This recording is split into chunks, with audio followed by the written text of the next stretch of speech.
You said that a user of a Bitcoin might be able to predict what the monetary supply might be in the future. If a user of a Bitcoin, for example, such as a chair, is able to predict what the monetary supply in 30 years from now, it seems to me that the Minister of Finance should probably have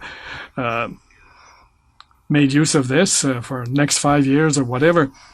It seems to me that you are certainly, if you're able to tell what the money supply will be in 30 years, then this is very useful knowledge.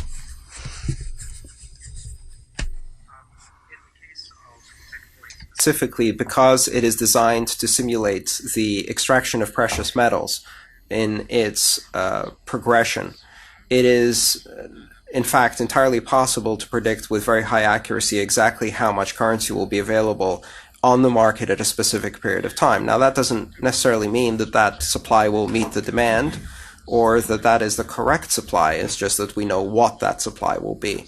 I would argue that today we can predict to a very high degree of accuracy what the supply of gold will be over the next year, because it has now been extracted at a very predictable rate. So similarly with Bitcoin.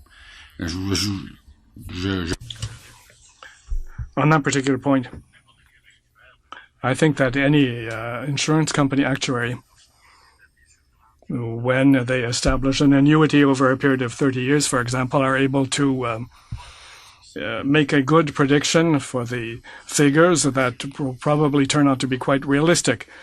So they don't need a Bitcoin in order to make to establish what the money supply will be in 30 years. They're able to make an extrapolation. It's a very simple mathematical formula, and this can be done by an actuary.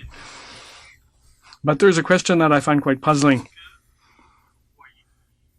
Do you think that the Bitcoin system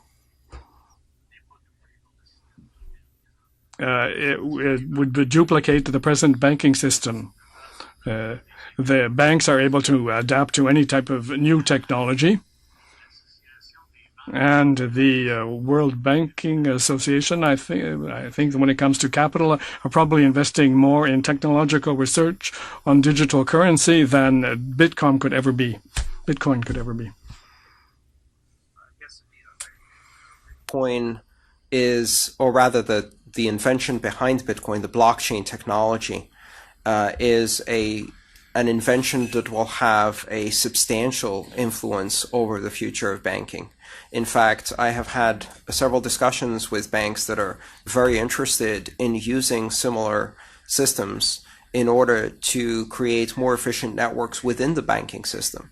For example, today, a lot of clearing operations, such as those for worldwide fund transfer or clearing stock and equity purchases, are handled by intermediaries.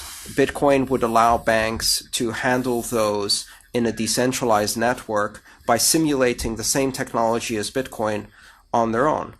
Furthermore, banks in the developing world are very interested in using Bitcoin to extend services to areas where they can't deploy infrastructure.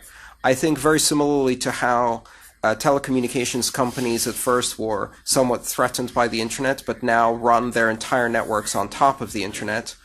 Banks will eventually find ways to utilize this technology, and I would not be surprised if very big parts of the financial services systems eventually run on top of technology very similar to Bitcoin, perhaps Bitcoin itself.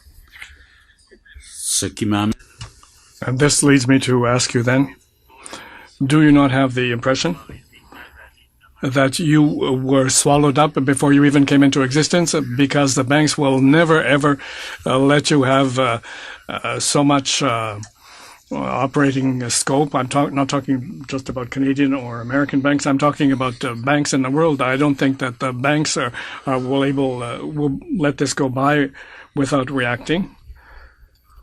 I realize that this is quite successful.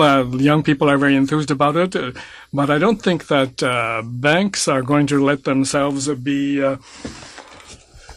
dispossessed.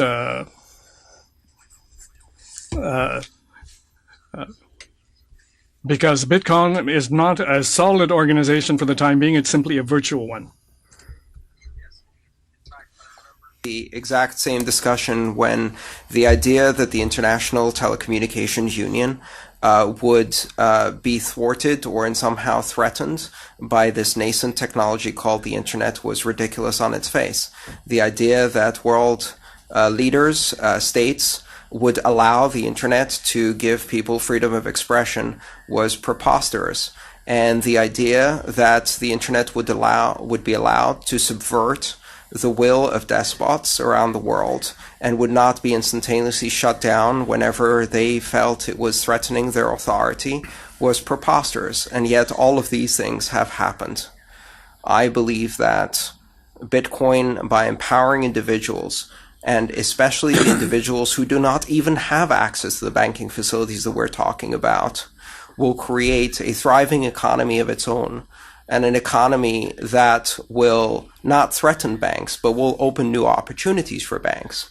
In the end, just like the telecommunication companies, many of their old models will be fundamentally disruptive. Many of their old profit sources will be fundamentally disrupted.